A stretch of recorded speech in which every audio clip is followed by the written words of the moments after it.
ఇంతగా చెబుతున్నాం కదా, మా దగ్గర ఎదుగురా ఆయన, మా దగ్గర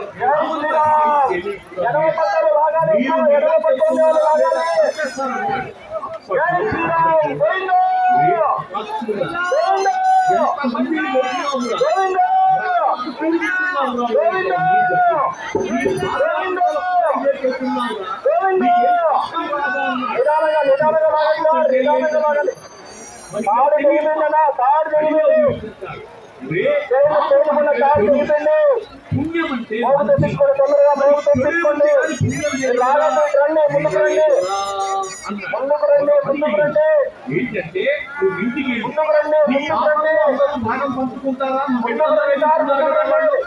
నువ్వు మాంసం తీసుకెళ్తే మాంసం తింటున్నారు, బియ్యం తీసుకెళ్తే అన్నం వాళ్ళు తింటున్నారు, నువ్వు పెట్టిందే వాళ్ళు తింటున్నారు కదా. మరి నీ పాపంలో ఎందుకు భాగం పంచుకోరు వాళ్ళు?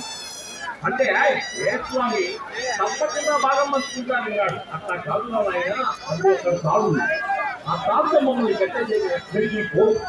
అందువల్ల నువ్వు వెళ్ళు, నీ ఇంట్లో నీ భార్య అడుగు, తండ్రి అడుగు, అది అడుగు, అది వస్తాను.